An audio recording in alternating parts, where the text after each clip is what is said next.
Hi everyone, welcome back with another new video. ये video में मैं कुछ बहुत इंपॉर्टेंट एप्टीट्यूड के क्वेश्चंस डिस्कस करने वाला हूं और ये questions already online test number 2 में आ चुके हैं। तो जिन भी स्टूडेंट्स का ये टेस्ट छूटा होगा तो वो डेफिनेटली इस वीडियो को ज़रूर देखना लास्ट तक, क्योंकि बहुत सारे क्वेश्चंस आपको पता चलेंगे और जिन्होंने टेस्ट दिया भी था तो उनके क्वेश्चंस अगर कुछ गलत हुए तो वो भी डेफिनेटली इस वीडियो को लास्ट तक ज़रूर देखिएगा। इस वीडियो के थ्रू एप्टीट्यूड क्वेश्चंस को डिस्कस करने वाले हैं। 40 नंबर ऑफ एप्टीट्यूड क्वेश्चंस होंगे और अच्छी खासी उम्मीद रहती है कि इन क्वेश्चंस में से कोई क्वेश्चन आपको डायरेक्टली पूछ लिया जा सकता है या फिर बहुत सारे क्वेश्चंस आपको नहीं आते होंगे, आप पहली बार देख रहे होंगे। तो आप इस वीडियो को लास्ट तक ज़रूर देखना और आपको अगर कंटेंट अच्छा लगे, आपको क्वेश्चंस अच्छे लगे तो डेफिनेटली आप उसको लाइक भी ज़रूर करना। हम वन बाय वन क्वेश्चंस को डिस्कस करना शुरू करते हैं। The first question says which of these element of church were added during Romanesque architecture period? So if I draw crossed church plan, let's suppose this one, ये हमारा एक church plan है। तो अगर मैं इसको डायरेक्शन से डिनोट करूं, north, south, east and west, okay. ये एक्चुअली ये जो चीज थी इसको ट्रांसेप्ट कहा जाता है ये, और इस वाले पोर्शन को, इधर वाले को नॉर्दर्न ट्रांसेप्ट कहा जाता है, इधर वाले को साउदर्न ट्रांसेप्ट कहा जाता है।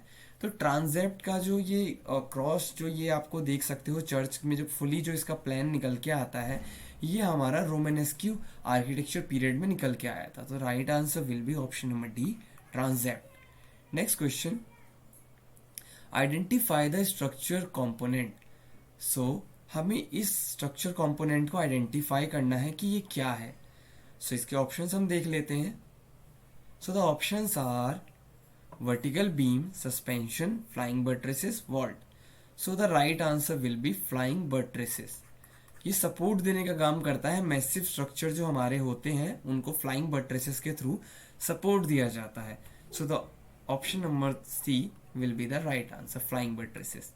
Next question, what is the value of golden ratio? Options are 1.618, 1.778, 1.670, 1.700. The right answer will be option number A, 1.618. Identify the design principle. The options are scale and proportion, hierarchy, proximity, closure. The right answer will be option number B, hierarchy. You may have seen hierarchy like even when we talk about offices or any commercial चीज़ों के बारे में जो हम बात करते हैं, तो वहाँ पे निकल के क्या चीज़ें आती हैं कि वहाँ पे पोजीशन के हिसाब से लोग जो होते हैं या फिर जो भी वर्कर्स होते हैं, एम्प्लॉयज़ होते हैं, कंपनी में जो भी पर्सन होते हैं वो प्लेस्ड होते हैं। अब जैसे बात की जाए, कोई कंपनी का जो मेन हेड होगा या फिर लीडर होगा या बॉस जो होगा वो सबसे टॉप पे होगा। देन उसके अंडर में उसकी टीम होगी जो उसकी लीड कर रही होगी, ठीक है, उनके जो भी चीज़ वो बताता होगा वो लीड करती होंगी। ये मेन आ जाते हैं। देन इसके बाद ये, इसके बाद ये, इसके दो कह सकते हो कि लेफ्ट और राइट आर्म सीधे सीधे। फिर इसके बाद इनकी अपनी कोई टीम होती है, ये जिन्हें आप एम्प्लॉयज़ कह सकते हो। तो हायरार्की एक ऐसी डिज़ाइन प्रिंसिपल है जो सारी चीज़ों को सेपरेट करता है उनकी वैल्यू और उनकी ट्रू आइडेंटिफिकेशन के हिसाब से। जो चीज़ें ज़्यादा नेसेसरी, जो चीज़ें ज़्यादा रिक्वायर्ड होती हैं उन्हें हमेशा टॉप पे प्लेस किया जाता है। देन उनके बाद लेस रिक्वायर्ड चीज़ों को उसके अकॉर्डिंग जो होता है नीचे नीचे के ऑर्डर में प्लेस किया जाता है। तो उसे हायरार्की कहा जाता है सिंपल टर्म्स में। Which of these has a better insulation value? Options are concrete wall, stone wall, cavity wall, mud wall. The right answer will be option number C, cavity wall. आप शायद confuse भी हो सकते हो cavity wall और mud wall में insulation value में, but देखो कैविटी वॉल में क्या होता है कि दो वॉल्स के बीच में एयर गैप दिया जाता है, स्पेस दिया जाता है। उसकी वजह से क्या होता है, उसकी इंसुलेशन जो होती है, उसकी वैल्यू जो होती है बहुत ज़्यादा हायर होती है, मड वॉल से भी ज़्यादा होती है।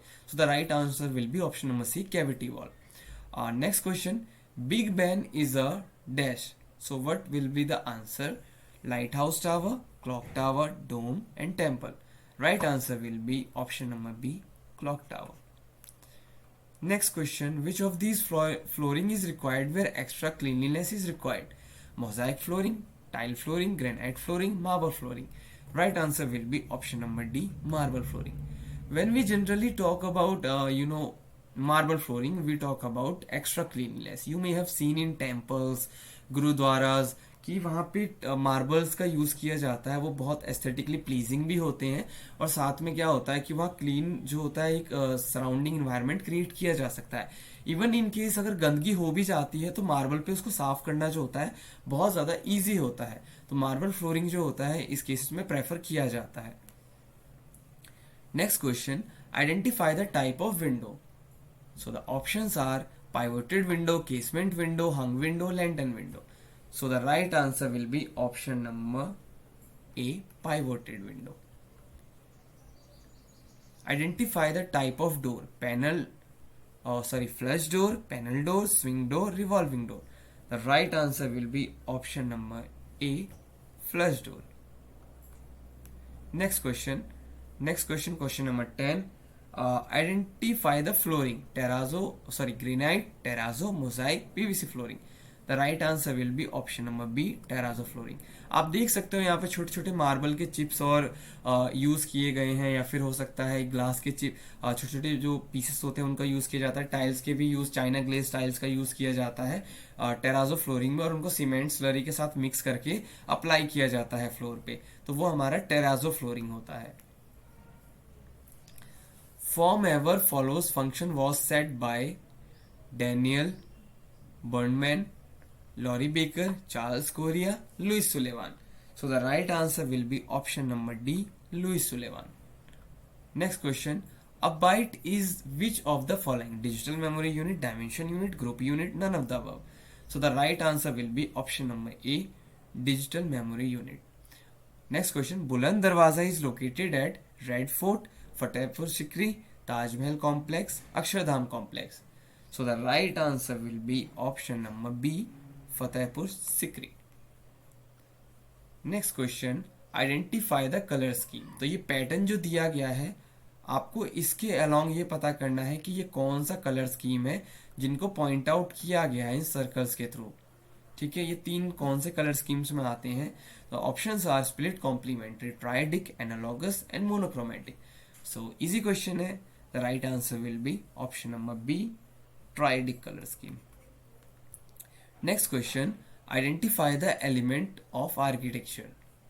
ऑप्शंस आर, ये हमें इसके देख के बताना है, step pyramid, mastaba, rock wall and deep black room. So the right answer will be option number B, mastaba. अब आपको कमेंट में मुझे ये बताना है कि मस्तबा हमारे किस आर्किटेक्चर का मेन फीचर रहा है, मतलब किस सिविलाइजेशन का मेन फीचर रहा था। तो आप इसमें उस आर्किटेक्चर का नेम बता सकते हो कमेंट करके। Next question, identify the order. तो आपको ये ऑर्डर आइडेंटिफाई करना है कि ये कौन सा ऑर्डर है। Options are Tuscan order, Doric order, composite order and Ionic order. So the right answer will be option number D, Ionic order. आपको आयनिक ऑर्डर अगर आप ध्यान से देखो तो ये एनिमल हॉर्न जैसा आपको दिखाई देता है। डोरिक ऑर्डर सिंपल ऑर्डर होता है कि इस तरह से कुछ इसकी प्लेसमेंट होती है। कॉरिंथियन ऑर्डर में क्या होता है कि simply inverted bell like structure होता है। यहाँ पे कॉरिंथियस इस तरह से लीव्स होती हैं, कॉरिंथियस लीव्स। ठीक है, तो ये तीनों, तो इसमें हमारा right answer will be option number D, Ionic order. Next question, identify the building. The options are dark eye, curved L building, Museum of Dreams and Museum of Future. So the right answer will be option number D, Museum of Future. Question number 18. Which of the following tree yields hardwood? Deodar, cheer, shisham, pine. So the right answer will be option number C, shisham. Next question. What is Venice famous for? Options are springs, mountains, canals and valleys. So the right answer will be option number C, canals. The dome over the US Capitol is built from, the options are stone, copper, aluminium and the D option, wrought iron. So the correct answer will be option number D, wrought iron. Next question, Taj Mahal is built from sandstone, marble, granite, silica. So I think everyone knows. So the right answer will be option number B, marble. Next question, identify the type of window. So आपको ये window identify करनी है कि ये कौन सी window type है। Options are bay window, dormer window, corner window and lantern window. So the right answer will be option number A, bay window. Next question, which climatic zone has diurnal variation most in a day? So what is diurnal variation? Diurnal variation is the difference between the day and the night temperature. So the right answer will be option number B, hot and dry climatic. Like जो हमारा जयपुर, जोधपुर, जैसलमेर का area है राजस्थान का, वहाँ जो होता है कि डे और नाइट टेम्परेचर के बीच में बहुत ज़्यादा डिफरेंस होता है. डे में टेम्परेचर आपका 50 डिग्री सेल्सियस तक भी चला जाता है और नाइट में वही टेम्परेचर उसका डाउन जो होता है फॉल डाउन होके वो 15 डिग्री सेल्सियस तक भी आ जाता है. तो ये डिफरेंस जो है बहुत ज़्यादा है, अराउंड 25 डिग्री सेल्सियस तक का डिफरेंस देखने को मिल जाता है. तो हमें 10 या फिर 10 डिग्री से ज़्यादा का डिफरेंस अगर जहाँ पे भी देखने को मिलेगा हम उसको कहेंगे डायगोनल वेरिएशन यहाँ पे है. Next question, warm and humid climate needs house your orientation east west, south west, north south and north east. So the right answer will be option number C, north south. Next question, Rath Yatra is a major festival at which temple? Akshardham, Dwarka, Ayodhya, Puri. So the right answer will be option number D, Puri. Which of these is not the prominent feature from Mughal architecture? Iwan, Mastaba, minarets and mehrab. So mastaba will be the right answer. Mastaba जो है ये आपका आ जाता है Egyptian architecture का main feature, Mughal architecture का नहीं है ये. Which of this is not a classical Greek order? Doric, Corinthian, Ionic and Tuscan. So the right answer will be option number D, Tuscan. Tuscan and composite order falls under Roman architecture.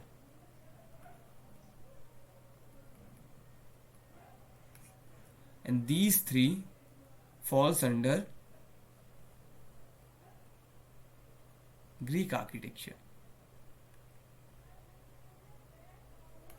originated in Greek. Next question, who was the artist of this painting given below?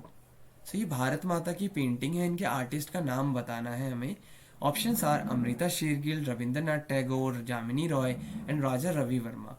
So I think काफी लोगों को पता होगा इसका आंसर. The right answer will be option number D, Raja Ravi Varma. Next question, which of this is not a sustainable development goals? Options are quality transportation, zero hunger, peace and justice, life on land. So मैं चाहूंगा कि इसका answer आप लोग खुद करो. सो इस question को जरूर आप इसको ट्राई करना एंड नीचे कमेंट में आंसर बताना. Next question, question number 30. LED stands for what? Liquid emitting disk, laser erase diode, light emitting diode or light enrichment development. So the right answer will be option number C, light emitting diode. LED stands for light emitting diode. Who is known as the Picasso of India? Options are Pablo Picasso, Raja Ravi Verma, B.V. Doshi, Maqbool Fida Hussain. So the right answer will be option number D, Maqbool Fida Hussain. Next question, IP address stand for what? IP stand for what? Internet protocol, international protocol, inner protocol or inside programming. Right answer will be option number A, internet protocol. Next question, CMY के color model is also known graphical media model, additive color model, subtractive color model और mixing color model. So ये question भी आपको खुद से attempt करना है और नीचे कमेंट में इसका आंसर हमें बताना है. और इसका जो दूसरा एक कलर और मॉडल जो होता है उसमें जो कलर्स यूज किए जाते हैं वो भी आपको बताना है. In the southern hemisphere shadowless light is from which direction? The options are west, north, south and east. So the right answer will be option number south. When we talk about northern hemisphere, so shadowless light is from which direction? इसका भी answer आप comment में बताना. Northern hemisphere में किस direction से हमें shadowless light मिलेगी? साउदर्न हेमिस्फीयर से south. So what about northern hemisphere? Next question, which team won the FIFA 2022 World Cup? Options are Argentina, Brazil, France, Portugal. So the right answer will be option number A, Argentina. और किस team को हरा के Argentina ने FIFA world cup 2022 जीता था, इसका भी आपको नीचे कमेंट में बताना है। इससे आपकी प्रैक्टिस बहुत ज़्यादा अच्छी हो जाएगी जब आप इन क्वेश्चंस को आंसर कमेंट में करना शुरू कर दोगे। So next question is which wind brings monsoon in Indian subcontinent. ये आपका इंडियन है। So the options are south west winds, north west winds, और north east and northwest and southwest wind. So the right answer will be option number D, southwest winds. Next question, identify the famous building. So the options are Sagrada Familia, Twin Towers of Victory, Buckingham Palace and Notre Dame. The right answer will be option number D, Notre Dame. इसकी location भी आप बता सकते हो कि ये building, इसकी location कहाँ है, किस जगह पे सिचुएटेड है, कमेंट में। Next question, a land size of 40 into 90 metre for a house design is drawn on a paper at a scale of 1:200. Then what size is drawn on paper to represent the land. 1:200 पे 40 into 90 metre की site हमें draw करनी है। सो ये कैसे होगा, let's do it. हम इसको एक काम करते हैं, 40 into 90 को जो है mm में कर देते हैं। सो हमें पता है कि सिंपली 1 मीटर में आपका 1000 mm होता है, 1000 mm। तो ये आपके 40,000 into 90,000 हो गया। अब हम इसको एक काम कर सकते हैं कि हम इसको जब 200 से इंडिविजुअली डिवाइड करेंगे, 200 by 200 से, तो क्या निकल के आएगा, ये कट गया, यहाँ से ये कट गया, यहाँ पे क्या बचा, यहाँ पे बचा आपका 200, यहाँ पे आपका बचा 450। अभी हमने बात की थी कि हमने इनको mm में कन्वर्ट किया, तो mm क्या होता है, अब यहाँ पे हम लिखेंगे mm, ठीक है। बट यहाँ पे mm में तो कुछ है ही नहीं, यहाँ तो 4 into 9 मीटर है, 40 into 90 है, 20 into 45 सेंटीमीटर है, 40 into 90 है। हम कैसे चेंज करेंगे, हमारा तो आंसर आया है 200 into 450 mm। तो सुनो, इसके लिए आपको क्या करना है, आपका आंसर यहाँ पे है 20 into 45 सेंटीमीटर। एक्चुअली जब हम बात करते हैं कि सेंटीमीटर से जब हम mm में कन्वर्ट करते हैं तो 1 सेंटीमीटर हमारा रिप्रेजेंट करता है 10 mm। So 20 centimetre will represent 200 mm and 45 centimeter will represent 450 mm. So the right answer will be 20 into 45 centimeter. Next question, which planet is closest to the sun? The options are Neptune, Mercury, Mars and Earth. So the right answer will be option number B, Mercury. Next question, last question, which one of these is the largest ocean in the world? Indian Ocean, Pacific Ocean, Atlantic Ocean और Arctic Ocean. So the right answer will be option number B, Pacific Ocean. With this हमारे questions होते हैं and इस video के लिए। मैं उम्मीद करूंगा आपको 40 क्वेश्चन सारे के सारे समझ में आए। कोई डाउट होता है तो आप डायरेक्टली कमेंट में डाल के पूछ सकते हो, कुछ भी प्रॉब्लम आता है। और डेफिनेटली आप हमारे टेस्ट को चेकआउट कर सकते हो। ऑनलाइन टेस्ट जो हो रहे हैं, आपको ऐसे ही टेस्ट ऑनलाइन देने का मौका मिलेगा, उसका लिंक मैं आपको डिस्क्रिप्शन में दे दूंगा। आप डेफिनेटली अपने JEE-BR एंड नाटा प्रिपरेशन के लिए ऑनलाइन टेस्ट दो, आपको बहुत अच्छे क्वेश्चंस वहाँ पे बिल्कुल न्यू एप्टीट्यूड और ड्राइंग के क्वेश्चंस मिलेंगे। आपकी प्रिपरेशन बहुत ज़्यादा बेटर हो सकती है। और वीडियो को लाइक करना मत भूलना, और कंटेंट अच्छा लगा हो तो चैनल को सब्सक्राइब करना भी मत भूलना। हम मिलते हैं अपने नेक्स्ट वीडियो में।